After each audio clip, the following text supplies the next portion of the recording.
Thanks everyone for joining today. I'm Kristen Engel from the University of Washington. In this presentation, I'll be sharing highlights from research with my Cornell Tech co-authors, where we sought to characterize Reddit users who engage with the QAnon conspiracy theories through a mixed methods analysis of user activity and content submissions. The amplification and increased adoption of conspiracy theories is a critical concern, threatening public trust and safety. Millions of QAnon adherents believe that a cabal of satanic liberal elites are in control of the government and the media.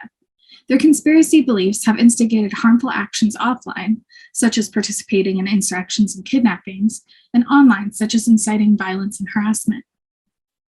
In this study, we sought to understand what happens to online conspiracy users when their communities are deplatformed. Did they cease activity on the platform? Did they migrate to other communities? Did they continue to spread harmful content elsewhere?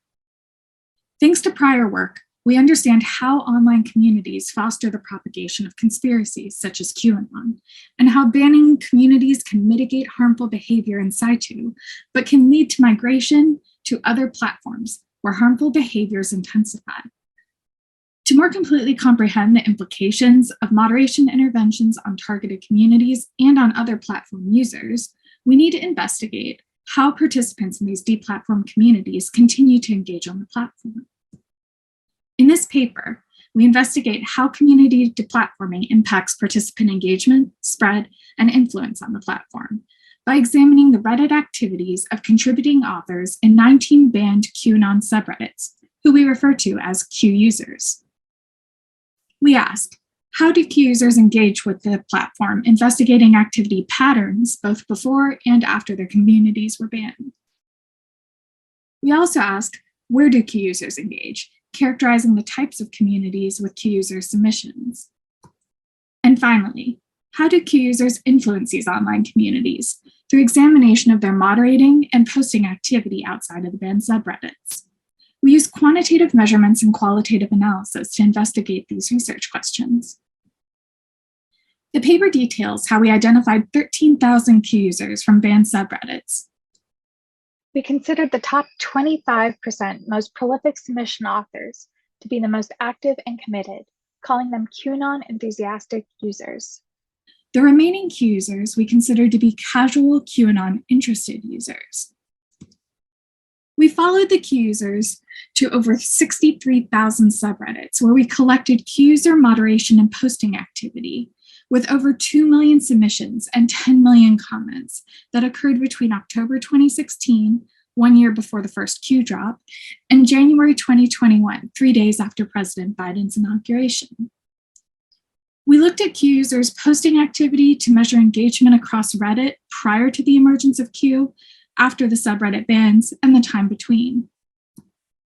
We used inductive thematic analysis to analyze a sample of over 900 subreddits with 2 or more QAnon enthusiastic users, coding them for topic, and further clustering them into subreddit relationships to the QAnon narrative.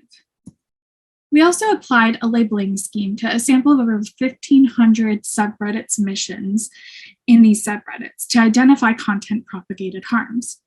We labeled for QAnon conspiracy, political conspiracy, other conspiracy, hate speech, negative interactions, and low-quality sources. So how does their engagement change following deplatforming? To investigate this, we looked at Q user activity for 3 consecutive time periods of 319 days. Pre-Q is defined as before the first Q drop. Post-Q is defined as after the September 2018 ban, and the Q period is the time between. We take the ratio of activity of the adjacent period over the Q period, as seen on the x-axis of this graph, to show the percentage of Q users at each activity ratio, as shown on the y-axis. For example, above 10 to the -1 on the x-axis, we see that almost 60% of QAnon enthusiastic users and 45% of QAnon interested users were at least 10 times more active during the Q period than after the ban. A ratio of 1 indicates that users were at least equally active during both periods. We found that most users were more active during the Q period compared to before and after. This is also backed up by our data on the number of active accounts, where around 1/3 of Q users were on Reddit before Q emerged, and 1/3 of Q users remained posting after the ban. This echoes prior work into the effectiveness of deplatforming problematic communities. This effect was stronger in the QAnon enthusiastic users relative to the QAnon interested. Yet more QAnon interested users relative to QAnon enthusiastic were banned or suspended. We examined activity by both subreddit topic and by relationship to the QAnon narrative, comprised of topic clusters. We looked at where and when the Q users were posting outside of their banned communities, and found that participation was concentrated in subreddits with similar sympathetic viewpoints, despite the majority of subreddits that they posted in being unrelated to the QAnon narrative. This effect was stronger in the QAnon enthusiastic users. After the 2018 ban, we found that participation in QAnon dedicated subreddits decreased, with participation increasing in more closely aligned subreddits. To better understand how Q users influence online communities, one measure we considered was their moderation activity outside of the deplatformed communities. In total, we found that 88 QAnon interested users and 143 QAnon enthusiastic users are moderators of 113 and 371 subreddits respectively, 9 of which have over 1 million subscribers. 240 subreddits have moderation teams solely comprised of Q users. Of the sampled subreddits, we see that the more committed conspiracists are moderating subreddits that, while mostly sympathetic to the QAnon narrative, also include the moderation of ideologically misaligned subreddits, such as those with an anti-Trump focus. This has implications for norm setting.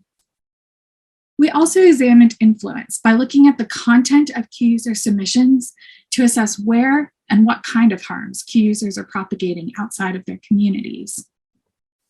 Q users engage in harmful behavior outside of their communities, most notably spreading low-quality information and conspiracy in subreddits with a nexus to the QAnon narrative. While the majority of the 19 subreddits were banned for harassment, negative interactions and hate speech were only a small percentage of Q user submissions in our sample. However, this does not consider comments, the degree of harm, and that the sample's estimated 7% of negative interactions and 0.6% of hate speech content estimates to an overall 118,000 submissions. So to close, in this study, we differentiate platform activity and moderation intervention impact between committed and casual QAnon conspiracists. We also differentiate platform activity patterns outside of the banned subreddits by subreddit topic and relationship to the QAnon narrative. Finally, we uncover where and what kind of influence and harms are extended across the platform by Q users. Thank you for your attention, and thank you to my co-authors. I'm looking forward to addressing any questions you may have in the Q&A.